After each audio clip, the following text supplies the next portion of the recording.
nagtagumpay, nalupig ang kamatayan, nagningning ang pagkabuhay. Alleluia, Alleluia,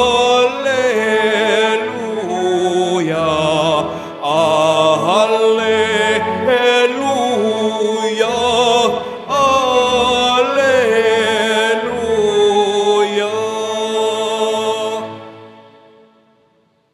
Sumainyo ang Panginoon, at sumaiyo rin. ang mabuting balita ng Panginoon ayon kay San Marcos.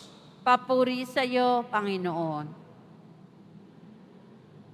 Noong panahong iyon, umakyat si Jesus sa isang mataas na bundok. Wala siyang isinama kundi sina Pedro, Santiago at Juan. Samantalang sila'y naroon, nakita nilang nagbagong anyo si Jesus. Nagniningning ang kanyang kasuotan na naging puting-puti. Ano pat walang sino mang makapagpapaputi ng gayon. At nakita ng tatlong alagad si Moises at si Elias na nakikipag-usap kay Jesus. Sinabi ni Pedro kay Jesus, "Guro, mabuti pa'y dumito na tayo. Gagawa po kami ng 3 kubol.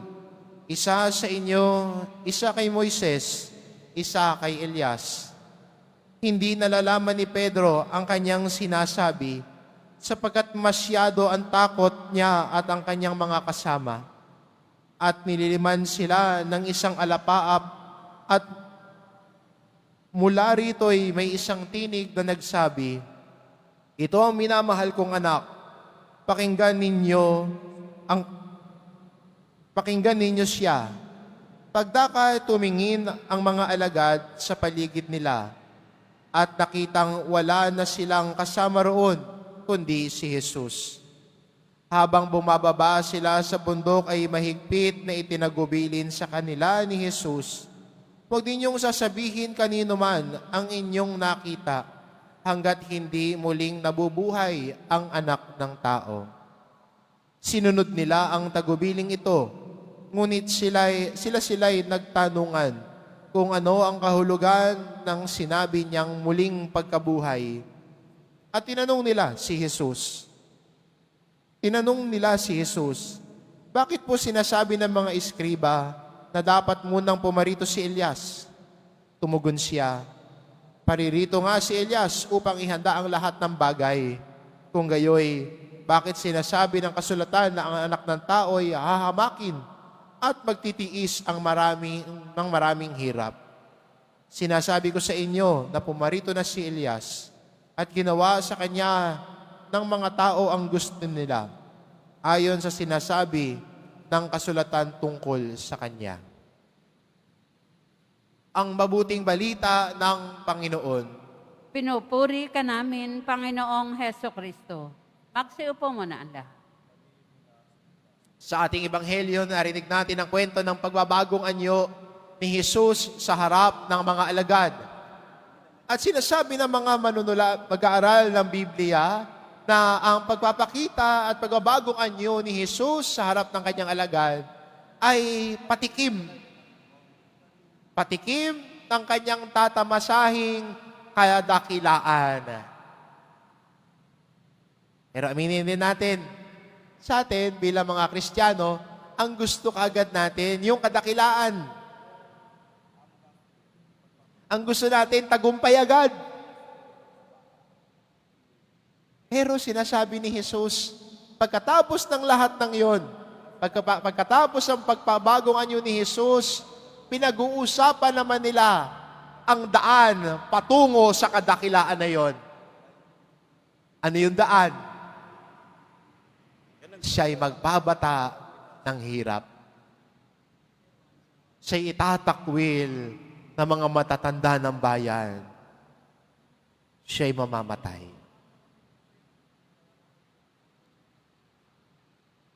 Sa buhay din natin bilang Kristiyano, ang gusto kasi natin tagumpay agad.